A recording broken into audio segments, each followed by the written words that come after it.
آزادی فلسطین کے عظیم مجاہد شہید اسماعیل ہنیہ کی دوحہ اور لاہور میں ایک ساتھ نماز جنازہ ادا۔ دوحہ میں امیر قطر سمیت اسلامی رہنماؤں اور شخصیات کی شرکت۔ اسماعیل ہنیہ کو دوحہ کے شاہی قبرستان لوسیل میں سپرد خاک کر دیا گیا۔ لاہور کے مال روڈ پر مسجد شہداء میں نماز جنازہ کا اہتمام تکمیل پاکستان موومنٹ کی جانب سے کیا گیا۔ چیئرمین تکمیل پاکستان موومنٹ سعد نذیر نے نماز جنازہ پڑھائی۔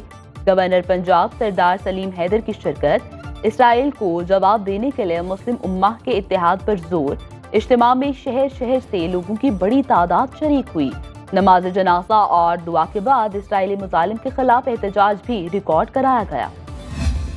امت انشاءاللہ ایک ہوگی اور دین حق قائم ہوگا اور اس میں تمام جماعتیں اکٹھی ہوں گی۔ اللہ نے چاہا تو خلافت قائم ہوگی اور یہ پوری اسلامی دنیا مل کے کفر کو ناکوں چنے چبوائے گی انشاءاللہ۔ امت ایک ہوگی اور دین حق قائم ہوگا۔ اللہ نے چاہا تو ملک میں خلافت قائم ہو کر رہے گی۔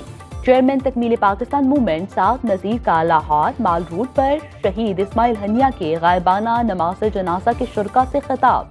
گورنر پنجاب سردار سلیم حیدر کا قطر حکومت سے اسماعیل ہنیہ کا جسد خاکی پاکستان کو دینے کی درخواست۔ کہا، ہم شہید اسماعیل ہنیہ کا بیت المقدس کی طرز پر مقبرہ تعمیر کریں گے۔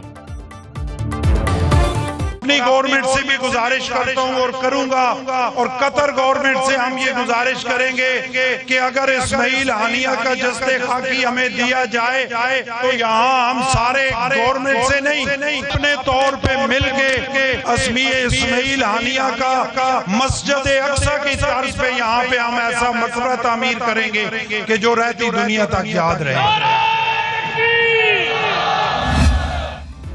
قومی اسمبلی میں مذمتی قرارداد متفقہ طور پر منظور کی گئی۔ پارلیمنٹ ہاؤس میں حماس رہنما اسماعیل ہنیہ کی غائبانہ نماز جنازہ میں وزیر اعظم، وفاقی وزراء اور اپوزیشن رہنماؤں کی شرکت۔ قومی اسمبلی سے خطاب کرتے ہوئے وزیر اعظم شہباز شریف نے کہا، مسلم ممالک میں عوام کا غم و غصہ بڑھ رہا ہے، آنکھیں بند کرنے سے کام نہیں چلے گا۔ وزیر اعظم کا زخمی فلسطینیوں کو علاج کے لیے پاکستان لانے کا اعلان۔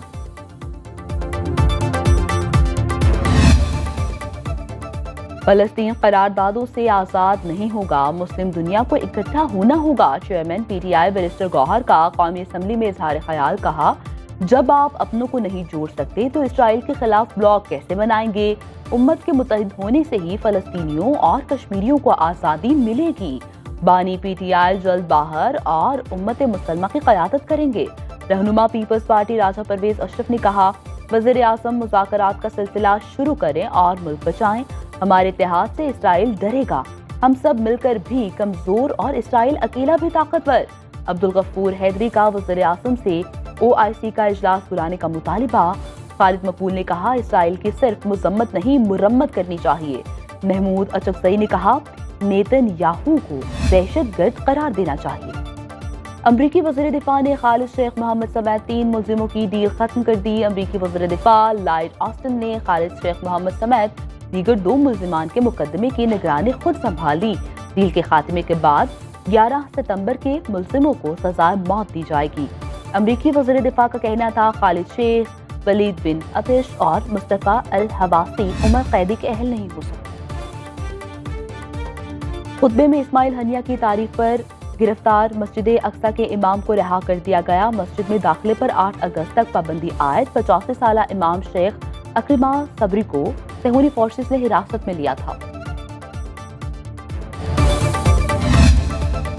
راولپنڈی میں مری روڈ لیاقت باغ چوک پر جماعت اسلامی کا دھرنا 9ویں روز بھی جاری۔ آج کمیٹی چوک کے مقام پر غزہ مارچ کا بھی اعلان کیا گیا۔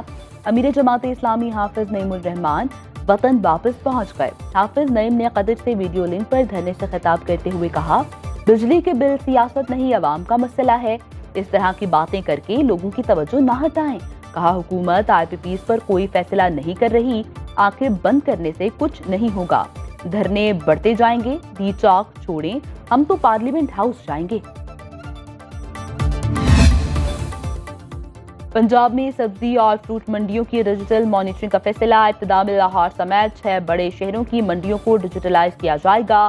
آلو، پیاز اور ٹماٹر کی پہنچ اور نیلامی کے عمل کو ڈیجیٹلی مانیٹر کیا جائے گا۔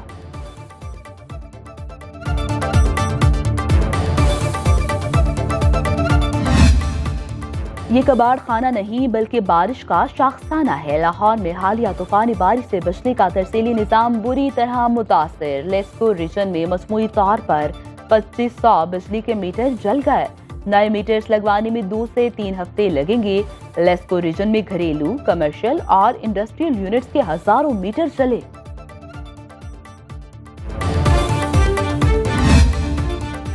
کراچی میں وقفے سے بارش، موسم کا حال بتانے والوں کا کہنا ہے اندرون سندھ میں بارش کا سلسلہ آئندہ 48 گھنٹے مزید جاری رہے گا۔ اسلام آباد میں وقفے سے بارش کی پیشگوئی۔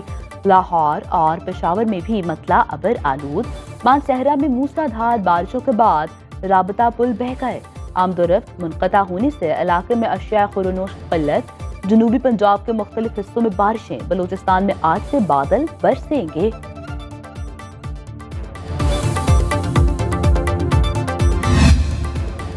کاملا ہیرس امریکی تاریخ میں پہلی غیر سفید فام خاتون صدارتی امیدوار، ڈیموکریٹ پارٹی کا صدارتی امیدوار بننے کے لیے درکار پارٹی ووٹ حاصل کر لیے۔ کاملا ہیرس نے الیکٹرانک ووٹنگ کے ذریعے 4000 سے زائد پلیسڈ ڈیلیگیٹس میں سے 3923 کی حمایت حاصل کی۔ کاملا کو باضابطہ طور پر اگلے ہفتے نامزد کیا جائے گا۔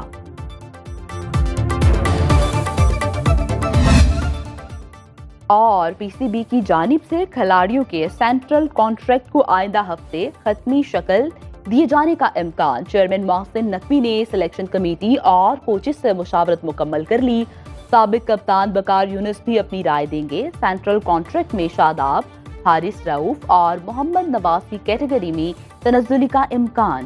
نسیم شاہ کو بی سے اے میں ترقی ملے گی۔ کانٹریکٹ میں شمولیت کھلاڑیوں کی فٹنس اور کارکردگی سے مشروط۔